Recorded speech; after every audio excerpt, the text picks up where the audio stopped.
कर्ज में डूबा हुआ एक आदमी अपने पास बचे हुए आखिरी 1000 रुपये निकालने ही वाला था कि तभी एक अजीब घटना हुई।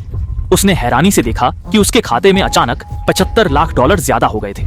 उसने सोचा शायद सिस्टम में कोई गड़बड़ी हुई है और जल्दी से एक रकम डाल दी। इस पर एटीएम सचमुच ढेर सारे नोट उगलने लगा।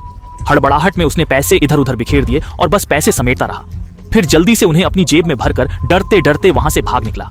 किराए के मकान पर लौटने पर मकान मालकिन दौड़ती हुई आई और पूछने लगी कि क्या हाल ही में उसे कोई अचानक धन मिला है, क्योंकि आज उसके नाम के कई पैकेट आए हैं जो बड़े रहस्यमयी लग रहे हैं। जेरी ने जल्दी से अंदर आने की कोशिश कर रहे मकान मालिक को रोका, बकाया किराया चुकता कर उन्हें वापस भेज दिया। लेकिन जब उसने अंदर लाइट जलाई तो कमरे भर के पैकेट देखकर वह भी हक्का बक्का रह गया। क्या सचमुच भाग्य का देवता उस पर मेहरबान हो गया था? उसने उत्सुकतावश एक डिब्बा खोला तो उसमें रखी चीजें देख लोग और भी दंग रह गए। उसमें न सिर्फ हाई पावर वाली अल्ट्रालाइट दूरबीनें, सैन्य पिस्तौलें थीं, बल्कि स्नाइपर राइफलें, बुलेट प्रूफ जैकेट और यहाँ तक कि दूसरे डिब्बे में उसके नाम के पासपोर्ट भी थे। तभी फोन की घंटी बजी और एक अनजान आवाज ने उसे चेताया। FBI 30 सेकंड में आपके कमरे में पहुंच रही है। आपको एक्टिवेट कर दिया गया है जेरी। ये सुनते ही जेरी तुरंत खिड़की की ओर भागा, पर उसे कोई संदिग्ध नहीं दिखा। उसने पूछा कि आखिर कॉलर कौन था। अनजान शख्स ने कहा कि अब तुम्हारे पास भरे पड़े ये सारे अवैध हथियार अगर पकड़े गए तो देशद्रोह का आरोप तय है। इससे पहले कि जेरी कुछ सोच पाता, एक फ्लैशबैंग अंदर फेंका गया। इस तरह जेरी को वापस आतंकवाद रोधी केंद्र ले जाया गया, जहां प्रमुख ने उससे इन अवैध हथियारों और खाते में आई भारी रकम के बारे में पूछताछ शुरू की। जेरी भी हैरान था, क्योंकि उसे सचमुच इसके बारे में कुछ नहीं पता था। तभी प्रमुख ने बातचीत का रुख मोड़ते हुए जेरी के जुड़वा भाई का जिक्र किया। जेसी का IQ 180 है, वह एयरफोर्स अकादमी से ग्रेजुएट है और उसके पास कंप्यूटिंग और क्वांटम साइंस की डबल डिग्री है। वह एयरफोर्स की एक गोपनीय शाखा में तैनात था, पर एक विदेशी मिशन के दौरान अचानक गायब हो गया और उसका कोई अता पता नहीं चला। उन्हें शक है कि जेसी विदेशी आतंकी संगठन में शामिल हुआ, विदेश भागा और वापस लाया गया। हथियार सबूत हैं, जेरी ने कहा। दोनों 3 साल से संपर्क में नहीं थे। उसे यकीन नहीं भाई देशद्रोह करेगा। निदेशक इतना नहीं कर सकता।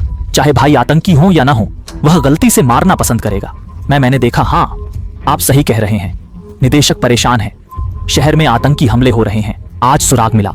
जेरी से सच निकालना होगा, पर वो नहीं जानता कि कोई देख रहा है। जेरी को वकील से मिलने की अनुमति दी गई। एक एजेंट आया और कमरा बदला, पर जब जेरी पिता से बात करने लगा, रहस्यमय आवाज फिर आई। तुम क्या कह रहे हो? जेरी डर गया। फोबोल पर हमला हुआ। क्या भाई सच में आतंकी बन गया? अचानक स्क्रीन पर संदेश आया कि कूद जाओ। बाहर एजेंट्स थे। अब बचना मुश्किल था। उसे यहां से भागना था।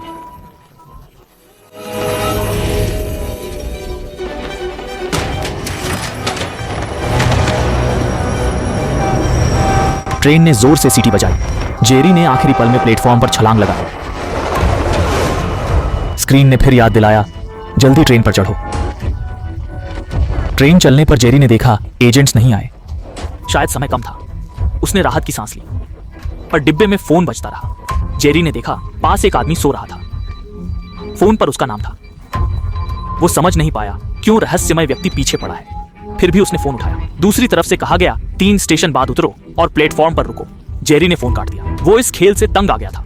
लग रहा था जैसे कोई उसे नचा रहा हो। स्टेशन पहुंचते ही जेरी उतरा और दूसरी ट्रेन में घुस गया। सोचा ऐसे बच जाएगा, पर फिर एक और संदेश आया। आदेश न मानने पर अंजाम बुरा हो। जेरी समझ नहीं पाया, बस यहां से भागना चाहता था, पर रहस्यमय व्यक्ति नाराज लग रहा था। ट्रेन उल्टी दिशा में तेज भागी। डिब्बे में चीख पुकार मची। जेरी हैरान था, इतनी ताकत कहां से आई। तभी फोन फिर बजा। रहस्यमय व्यक्ति ने चेतावनी दी और विल्सन स्टेशन पर उतरने को कहा। बाहर काली कार इंतजार कर रही थी। फोन काटते ही सबके फोन बजे। रहस्यमय व्यक्ति ने कहा, दरवाजे पर खड़ा आदमी आतंकी है। लोग सतर्क हुए। पुलिस भी आ गई। जेरी असमंजस में था। अचानक चलती ट्रेन का दरवाजा खुला। वो कूद गया, बाहर निकलने का रास्ता खोजा और स्टेशन की ओर भागा। वहां एक काली कार खड़ी थी।